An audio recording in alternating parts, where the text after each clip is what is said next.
మన రక్షకుడైన మన ప్రభు అయిన యేసుక్రీస్తు నామంలో మీ అందరికీ కూడా హృదయకాల శుభములు తెలియజేస్తా ఉన్నాను.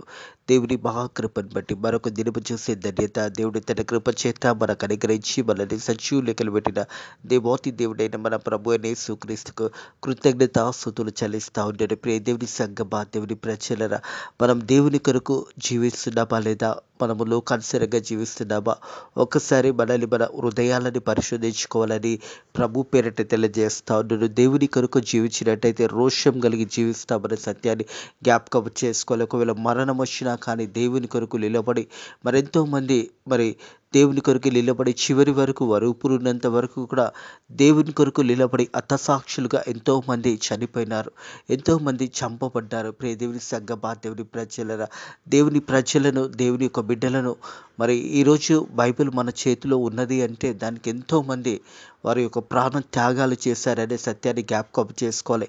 యేసు ప్రభు శిష్యులను మొదలుకొని ఎంతోమంది ప్రవక్తలు, అదే రీతిగా ఎంతోమంది దేవుని యొక్క సేవకులు వారి ప్రయాసము ద్వారా వారి యొక్క ఊపిరినంత వరకు దేవుని కొరకు నిలబడి చివరికి దేవుని కొరకు మరణించి వారు దేవుని కొరకు చేసిన గొప్ప కార్యాలను బట్టి ఈరోజు మనం ఈ స్థితిలో మన చేతులలో బైబిల్ ఉన్నది అంటే ఎంతోమంది మిషనరీలు వారు త్యాగం చేశారు అనే సత్యాన్ని కూడా జ్ఞాపకం చేసుకోవాలని ప్రభు పేరిట తెలియజేస్తా ఉన్నాను. మన ఆత్మీయ జీవితంలో మనం ఎలా జీవిస్తున్నాము? మనం దేవుని వాక్యానుసారంగా జీవిస్తున్నామా? దేవుని వాక్యానుసారంగా మనల్ని మనం కట్టుకొని మన కుటుంబం కట్టుకొని జీవిస్తున్నామా లేదా? ఒక్కసారి మన హృదయాలని మనం పరిశోధించుకుందాము. ప్రతి ఒక్కరం కూడా మనం నిజంగా దేవుని బిడ్డలుగా జీవిస్తున్నామా? క్రైస్తవులు కానీ క్రైస్తవులు అని పేరు పెట్టుకొని క్రైస్తవులుగా జీవిస్తున్న సమయంలో మనం నిజమైన క్రైస్తవులుగా జీవిస్తున్నామా లేదా? మన హృదయాలను మనల్ని పరిశోధించుకోవాలని ప్రభు పేరట తెలియజేస్తా ఉన్నాడు. దేవుని వాక్యము ప్రకటిస్తున్నప్పుడు చాలామంది అన్యులు కానీ అదే రీత్యా దేవుని వాక్యాన్ని విని వాక్యాన్ని అంగీకరించని బిడ్డలు ఎంతోమంది వాక్యము ప్రకటించబడుతున్నప్పుడు వారికి ఎంతో కోపం వస్తుంది.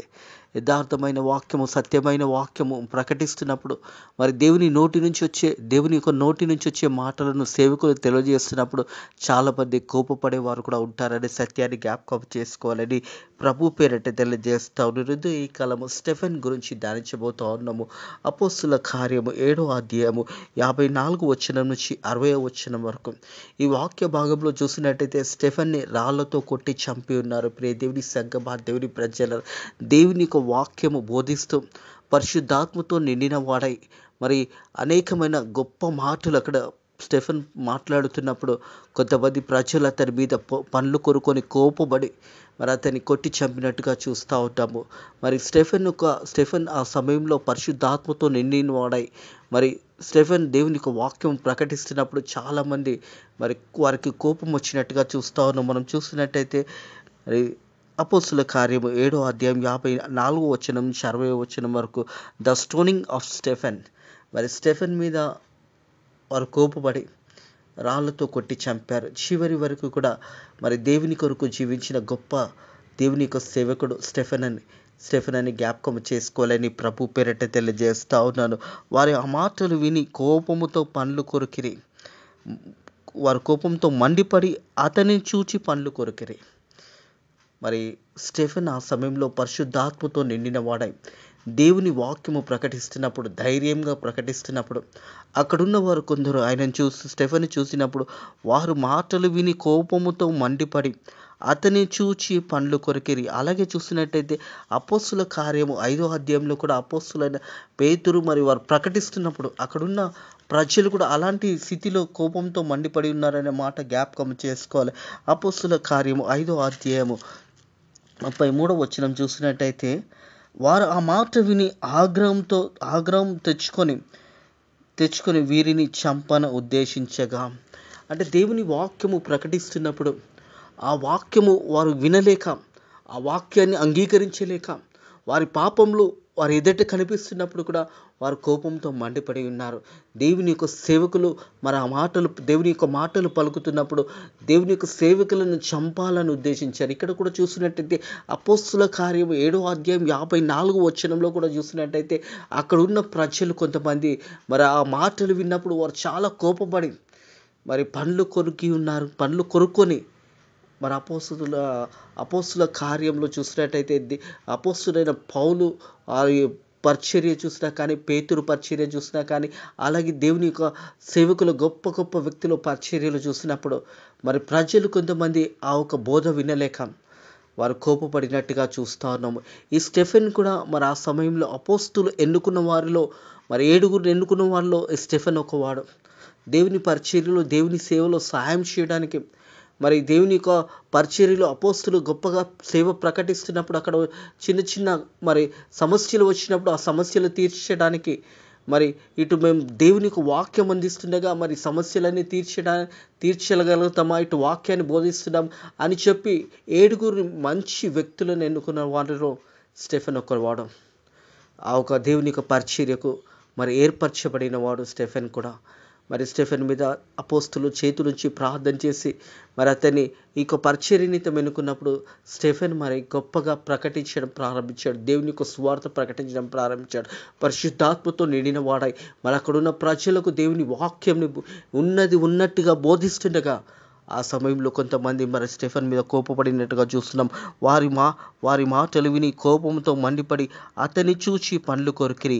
అయితే అతడు పరిశుద్ధాత్మతో నిండిన వాడై ఆకాశం వైపు తెరచూచి దేవుని మహిమను యేసు దేవుని కుడిపార్శ్వంలో నిలిచిండ చూచి, ప్రియ దేవుని సంగమా, దేవుని ప్రజలారా, ఆకాశము తెరవబడడం చూశాడు. ఎందుకంటే స్టెఫెన్ ఆ సమయంలో పరిశుద్ధాత్మతో నిండిన వాడాయి. ఎవరైతే పరిశుద్ధాత్మతో నిండిన వారు ఉంటారో వారు దేవుని వాక్యాన్ని యథార్థంగా సత్యంగా ప్రకటిస్తూ ముందుకు సాగిపోతారనే సత్యాన్ని జ్ఞాపకం చేసుకోవాలి. స్టెఫెన్ కూడా మరి ఆకాశం తెరచూచి దేవుని మహిమ యేసు దేవుని కుడిపార్శ్వంలో నిలిచి ఉన్నాడని చూచి, ఆకాశం తెరవబడుటయు మనుష్య కుమారుడు దేవుని కుడిపార్శ్వంలో నిలిచి ఉండుట చూచుచున్నానని చెప్పాను. హల్లెలూయా. పరిశుద్ధాత్మతో నిండిన వాడాయి ప్రభు అయిన యేసు క్రీస్తు తండ్రి కుడిపార్శ్వంలో నిలిచి ఉన్నాడని అక్కడున్న ప్రజలకు సువార్త ప్రకటిస్తూ ఉంటాడు. మనం చూసినట్టయితే మత్తయి సువార్త యేసు ప్రభు బాప్టిజం పొందుకున్న సమయంలో కూడా ఆకాశము తెరవబడుట చూస్తాము. ప్రియ దేవుని సంగమా, దేవుని ప్రజల, మత్తయి సువార్త 3వ అధ్యాయము 16వ వచనం చూసినట్టయితే, యేసు బాప్టిజం పొందిన వెంటనే నీళ్ళ నుండి ఒడ్డుకు వచ్చినప్పుడు ఇదిగో ఆకాశం తెరవబడి దేవుని ఆత్మ పౌరం వల్ల దిగి వచ్చి తన మీద వచ్చుట చూచెను. ప్రియ దేవుని సంగమా, దేవుని ప్రజలారా, మనం చూసినట్టయితే యేసు ప్రభు మరి బాప్టిజం ఇచ్చి యోహాను ఎప్పుడైతే యేసు ప్రభుకు బాప్టిజం ఇచ్చినప్పుడు మనం చూసినట్టయితే యేసు బాప్టిజం పొందిన వెంటనే నీళ్ళ నుండి ఒడ్డుకు వచ్చాను. ఇదిగో ఆకాశం తెరవబడి దేవుని ఆత్మ పౌరం వల్ల దిగి తన మీదికి వచ్చుట చూచెను. మరియు ఇదిగో ఈయన నా ప్రియ కుమారుడు, ఈయనందు నేను ఆనందించుచున్నానని ఒక శబ్దము ఆకాశం నుండి వచ్చెను.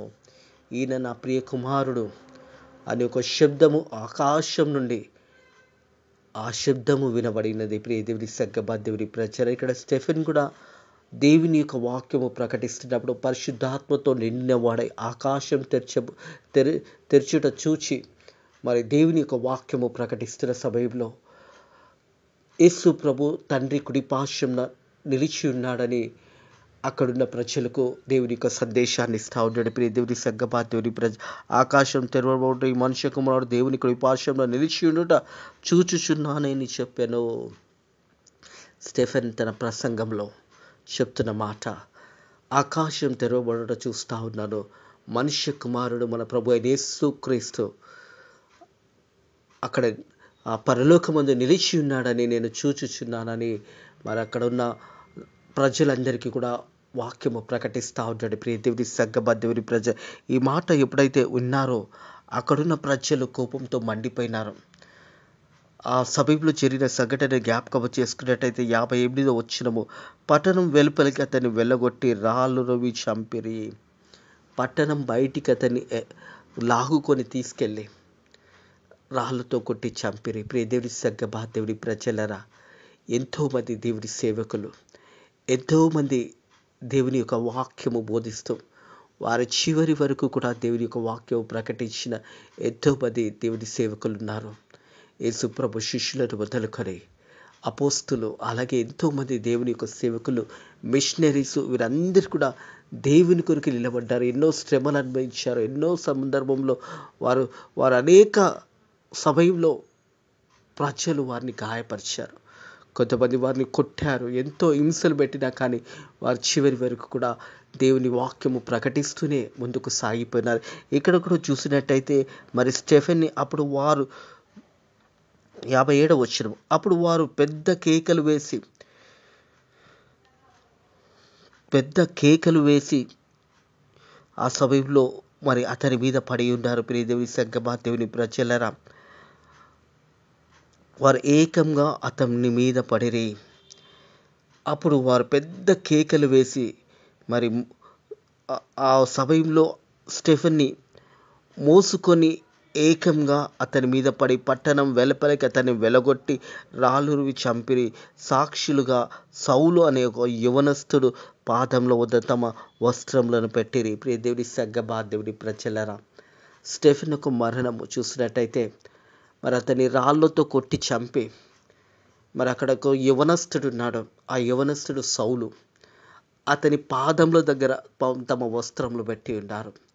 తన వస్త్రం అంటే అప్పుడు ఆ సమయంలో స్టెఫెన్ని ఎంతగానో మరి కొట్టి చంపి ఆ సమయంలో మరి స్టెఫెన్ని ఆ సౌలు అనే యవనస్తుని కాళ్ళ దగ్గర పడవేసినట్టుగా చూస్తూ ఉంటాం. ప్రియ దేవుని సంగమా, దేవుని ప్రజ పట్టణం వెలుపలకి అతన్ని వెలగొట్టి రాళ్ళురువి చంపి సాక్షులుగా సౌలు అనే యవనస్తుని పాదంలో వద్ద తమ వస్త్రములను పెట్టిరి.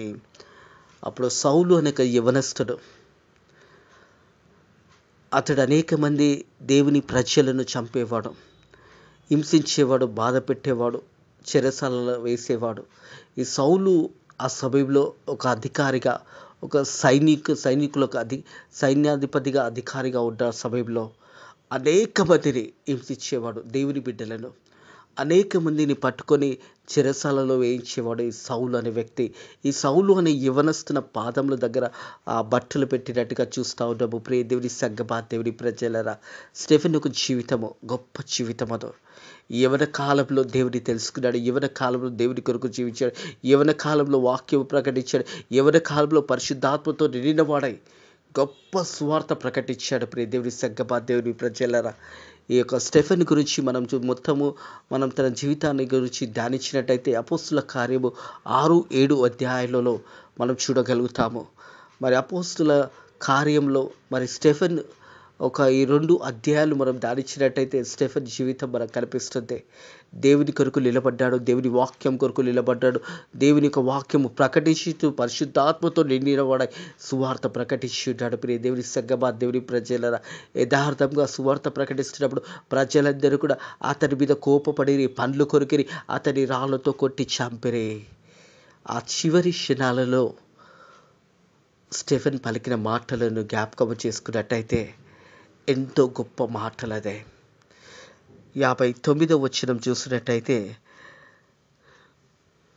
ప్రభు గూర్చి మొరపెట్టుచు యేసు ప్రభువా, నా ఆత్మను చేర్చుకోమని స్టెఫెను పలుకుచుండగా వారు అతని రాళ్ళతో కొట్టిరి. ప్రియ దేవుని సంగమా, దేవుని ప్రజలరా, యేసు ప్రభు వైపు చూసి, పరలోకం వైపు చూస్తూ ఆ సమయంలో స్టెఫెన్ పలికిన మాటలు జ్ఞాపకం చేసుకున్నట్టయితే, ప్రభువుని గూర్చి మొరపెట్టుచు యేసు ప్రభు, నా ఆత్మను చేర్చుకోమని స్టెఫెను పలుకుచుండగా వారు అతని రాళ్ళతో కొట్టిరే. మోకాళ్ళుండే యేసే వైపు చూస్తూ చెప్తున్న మాట, ప్రభువా, నా ఆత్మను చేర్చుకోమని. ఈ మాట వింటున్న మనం అందరం కూడా ఒకానొక దినము మనం కూడా మన ఆత్మను అప్పచెప్పవలసి వస్తుంది. ప్రతి ఒక్కరు కూడా ఈ లోకంలో ఒక సమయంలో, ఒక గడియలో చనిపోవలసిందే. స్టెఫెన్ చనిపోతున్నప్పుడు ప్రభువా, నా ఆత్మను చేర్చుకోమని పలికిన మాట, మనము మన ఆత్మను మనం ఎవరికి అప్పచెప్తున్నాము? మన ఆత్మను చివరిలో మనం చనిపోతున్నప్పుడు మన ఆత్మ సాతానుకు అప్పచెప్తున్నామా, దేవునికి అప్పచెప్తున్నామా? ఒక్కసారి మనల్ని మనం పరిశోధించుకోవాలి. మనం ఎలా జీవిస్తున్నామో మనల్ని మనం పరిశోధించుకోవాలి. స్టెఫెన్ ఈ మాట పలికాడు అంటే ఎంత ధైర్యంగా ఈ మాట పలికి ఉండొచ్చు, ఎంత విశ్వాసంతో పలికి ఉండొచ్చు. ఎందుకంటే ఒక మనిషి మరణిస్తున్నప్పుడు, ఒక మనిషిని రాళ్ళతో కొడుతూ చంపుతున్నప్పుడు అతడు పలికిన మాట, ప్రభువా నా ఆత్మను చేర్చుకోమని. యేసు ప్రభు శిలువ మీద పలికిన 7వ మాట కూడా, తండ్రి నా ఆత్మను చేర్చుకోమని. ప్రియ దేవుని సంగమా, దేవుని ప్రజలారా, ప్రతి ఒక్కరం కూడా మరి శరీరానికి మరణం ఉన్నది కానీ ఆత్మకు మరణం లేదు అనే మాట జ్ఞాపకం చేసుకోవాలి. మనం చనిపోయినప్పుడు మన ఆత్మను దేవునికి అప్పచెప్పాలి. స్టెఫెన్ కూడా తన ఆత్మను దేవునికి అప్పచెప్తా ఉన్నాడు. ప్రభువా నా ఆత్మను చేర్చుకోమని ఏదైతే స్టెఫెన్ పలుకుతున్నాడో, మనం అందరం కూడా ఒక దినం చనిపోతున్నప్పుడు మన ఆత్మను ఎలా మనం దేవునికి అప్పచెప్తున్నామో మనల్ని మనం పరిశోధించుకోవాలి. మన జీవించిన విధానం కావాలి. మన ఆత్మను అప్పచెప్పవలసిన సమయంలో ఆ ధైర్యము మనకున్నదా? నేను దేవుని కొరకు జీవించాను, దేవుని కొరకు నేను బ్రతికున్నాను, స్వార్థ నిత్యము నేను ప్రకటించి ఉన్నాను. ఒకవేళ చనిపోయే ముందు మనం ఆ మాట మనం పలకగలుగుతున్నామా లేదా? ఒకసారి మనల్ని మనం పరిశోధించుకోవాలని ప్రభు పేరట తెలియజేస్తా ఉన్నాను. ప్రియ దేవుని సంగమా, దేవుని ప్రజల ప్రతి ఒక్కరం కూడా ఈ లోక ప్రయాసంలో ఒకానొక దినము మనం ఆత్మను దేవునికి అప్పచెప్పవలసిందిగా ఎలా మనం అప్పచెప్తున్నామో ఒక్కసారి మనల్ని మనం పరిశోధించుకోవాలని ప్రభు పేరట తెలియజేస్తా ఉన్నాను. యేసు ప్రభు కూడా శిలువ మరణంలో ఆ చివరి మాట పలికిన మాటను జ్ఞాపకం చేసుకున్నట్టయితే, మరి యేసు ప్రభు కూడా ఆ చివరి మాటలో తండ్రి నీ చేతికి నా ఆత్మను అప్పచెప్తున్నానన్న మాట జ్ఞాపకం చేయబడుతుంది. ప్రియ దేవుని సంగమా, దేవుని ప్రజలరా, మనం దేవుని యొక్క బిడ్డలుగా మనం జీవిస్తున్నప్పుడు మన ఆత్మను దేవునికి అప్పచెప్తున్నామా లేదా ఒకసారి మనల్ని మనం పరిశోధించుకోవాలి. యేసు ప్రభు చనిపోతున్న సమయంలో మనం చూస్తున్నట్టయితే లూకా సువార్త 23వ అధ్యాయము 46వ వచనం చూసినట్టయితే, అప్పుడు యేసు గొప్ప శబ్దంతో కేక వేసి, తండ్రి నీ చేతికి నా ఆత్మను అప్పజెప్పుచున్నాను అనెను. ప్రియ దేవుని ఆయన ఇలాగ చెప్పి ప్రాణం విడిచాడు. యేసు ప్రభు కూడా తన చివరి మాట, తండ్రి నీ చేతికి నా ఆత్మను అప్పచెప్పుతున్నాను అని చెప్పి మరణించి సమాధి చేయబడి తిరిగి 3వ రోజు లేసి పునరుద్ధరణైన యేసుక్రీస్తు అనేకులకు తాను కనపరుచుకున్న విధానము. ప్రియ దేవుని సంగమా, దేవుని ప్రజల, ఇక్కడ స్టెఫెన్ కూడా ఇదే మాట పలుకుతున్నాడు. ప్రభువా నా ఆత్మను చేర్చుకోమననే పాట ఇక్కడ పలుకుతున్నాడు. ప్రియ దేవుని సంగమా, దేవుని ప్రజల, ఇంకొక గొప్ప మాట అక్కడ పలికిన మాట ఏంటంటే, యేసు ప్రభు శిల్వ మరణంలో తండ్రి వీరు ఏమి చేయుచున్నారో వీరు ఎరుగరు కనుక వీరిని క్షమించు అని పలికిన మాట. స్టెఫెన్ జీవితంలో కూడా తన చివరి మాట మోకాల నుండి పలికిన మాట ఏంటంటే, అతడు మోకాల నుండి ప్రభువా వారి మీద ఏ పాపము మోపకని గొప్ప శబ్దంతో పలికెను. ప్రభువా వారి మీద ఏ పాపము మోపకని గొప్ప శబ్దంతో పలికని. ఈ మాట పలుకుతున్నప్పుడు చాలామంది అక్కడ విన్నవారు ఉన్నారు. మరి యవనస్తుడైన సౌలు చాలా దగ్గరగా ఉన్నాడు. ప్రియ దేవుని సంగమా, దేవుని ప్రజలరా, ఈ సౌలు ఈ యొక్క యవనస్తుడు మరి ఆ మాటలు, స్టెఫెన్ యొక్క మాటలు, ఆ చివరి మాట చాలా దగ్గరగా ఉండి మరి ఈ యొక్క మాటను విన్నట్టుగా చూస్తూ ఉన్నాము. మనం చూస్తున్నట్టయితే అపోస్తుల కార్యము మనం చూసినట్టయితే 7వ అధ్యాయము అపోస్తుల కార్యం 7వ అధ్యాయం 60వ వచనం, అతడు మోకాలుండి ప్రభువా వారి మీద ఏ పాపము మోపకని గొప్ప శబ్దంతో పలికెను.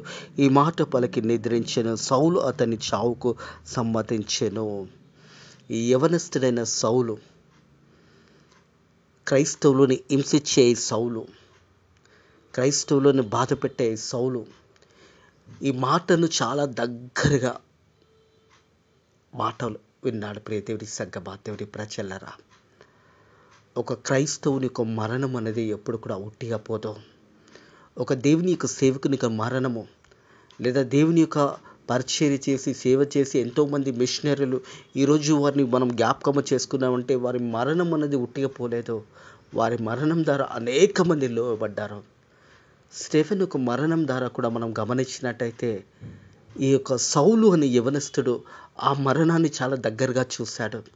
మరి సౌలు అక్కడ దగ్గరుండి నిలిచినప్పుడు, మరి స్టెఫెన్ని రాళ్లతో కొట్టుతున్నప్పుడు ప్రభువా నా ఆత్మను చేర్చుకోమని ఏ రీతి మరి స్టెఫెన్ పలికాడో అదే రీతిగా ప్రభువా వారి మీద ఏ పాపము మోపకమని చెప్పిన మాట చాలా దగ్గరగా ఉండి నిలిచి చూసి అన్నాడు. ప్రియ దేవుని సంగమా, దేవుని ప్రజలరా, ఈ యవనస్తుడు ఎవరో కాదో, ఈ యవనస్తుడు అపోస్తుడైన పౌలు. సౌలు తన జీవితంలో ఉన్నప్పుడు, సౌలుగా తన జీవితం ఉన్నప్పుడు భయంకరమైన జీవితంలో జీవించాడు. ఎప్పుడైతే అపోస్తుడైన పౌలుగా మార్చబడి ఉన్నాడో అతడు దేవుని కొరకు జీవించాడు. స్టెఫెన్ మరణం ద్వారా సౌలు ఒక జీవితం అనేది మార్చబడి ఉన్నది. మనం చూసినట్టయితే అపోస్తుల కార్యము 9వ అధ్యాయము 40వ వచనం చూసినట్టయితే, అపోస్తుల కార్యము 9వ అధ్యాయము 40వ వచనం చూసినట్టయితే, పేతురు అందరినీ వెలుపలికి పంపివేసి మోకాళ్ళుండి ప్రార్థన చేసి, అపోస్తుల కార్యము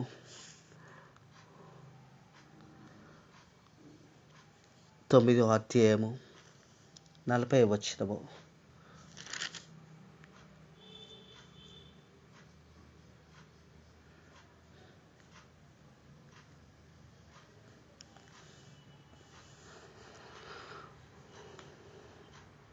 మనం చూసినట్టయితే ఇక్కడ ఒక యవనస్తురాలు మనం చూసినట్టయితే, పేతురు అందరినీ వెలుపలికి పంపివేసి మోకాళ్ళుండి ప్రార్థన చేసి శవం వైపు తిరిగి తబితా లేమనగా ఆమె కన్నులు తెరిచెను. పేతురును చూచి లేచి కూర్చుండెను అనే మాట. ప్రియ దేవుని సంఘం, ఆ దేవుని ప్రజలారా, పేతురు మరి ఆ సమయంలో ఒక చనిపోయిన యవన బిడ్డను లేపినట్టుగా చూస్తూ ఉన్నాము. ఇక్కడ స్టెఫెన్ యొక్క మరణాన్ని మనం గమనించినట్టయితే, ప్రియ దేవుని సంఘం, ఆ దేవుని ప్రజలారా, దేవుని కొరకు జీవించాడు. చివరి వరకు, ఊపిరినంత వరకు కూడా దేవుని కొరకు బ్రతికి ఉన్నాడు. ఈరోజు స్టెఫెన్ని మనం జ్ఞాపకం చేసుకుంటున్నాము అంటే, ఆనాడు రోషం కలిగి దేవుని కొరకు నిలబడ్డాడు, సువార్త ప్రకటించాడు, పరిశుద్ధాత్మతో నిండిన వాడై ఉండి దేవుని మాటలు పలికి ఉన్నాడు. కాబట్టి ఈరోజు మనము స్టెఫెన్ని జ్ఞాపకం చేసుకుంటా ఉన్నాము. ఆ మోకాళ్ళుండి ప్రార్థన చేశాడు, ప్రభువా వీరి మీద ఏ పాపము మోపకని చెప్పే మరి ఆ రీతిగా ఆ సమయంలో మరణించినట్టుగా చూస్తూ ఉన్నాము. అతడు మోకాలుండి, ప్రభువా వారి మీద ఏ పాపము మోపకాన్ని గొప్ప శబ్దముతో పలికి ఈ మాట పలికి నిద్రించెను. సౌలు అతని చావుకు సమ్మతించెను. ఈ మాట సౌలు చెవులలో చాలా ఈ మాట వినబడినదే. స్టెఫెన్ మరణం ద్వారా సౌలు పౌలుగా మార్చబడ్డాడు. 9వ అధ్యాయంలో, అపోస్తుల కార్యం 9వ అధ్యాయంలో మరి ఈ యొక్క యవనస్తుడైన సౌలు ఒక జీవితము మార్చబడి ఉన్నది. దేవుడు ఏర్పాటు చేసుకున్న ఒక సాధనంగా తనని ఏర్పాటు చేసుకున్నాడు.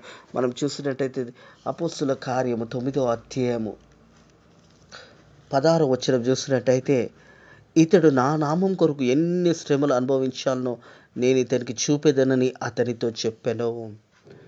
అననీయతో చెప్పిన మాట. అననీయ అన్నాడు, ప్రభువా మరి సౌలు ఎంతోమందిని చంపివేశాడు, ఎంతోమందిని గాయపరిచాడు అన్నప్పుడు దేవుడు అన్నాడు, నేను ఏర్పాటు చేసుకున్న సాధనం ఇతడు. 7వ అధ్యాయము చివరి వచనంలో మరి స్టెఫెన్ ఒక మరణాన్ని సమ్మతించిన సౌలు 9వ అధ్యాయానికి వచ్చినప్పుడు అతడు మార్చబడ్డాడు. ఆ మాట ఎలా మనం అర్థం చేసుకోవాలంటే, అపోస్తుల కార్యం 9వ అధ్యాయంలో చూసినట్టయితే, మరి 9వ అధ్యాయం అపోస్తుల కార్యం 9వ అధ్యాయంలో చూసినప్పుడు మరి ఆ సమయంలో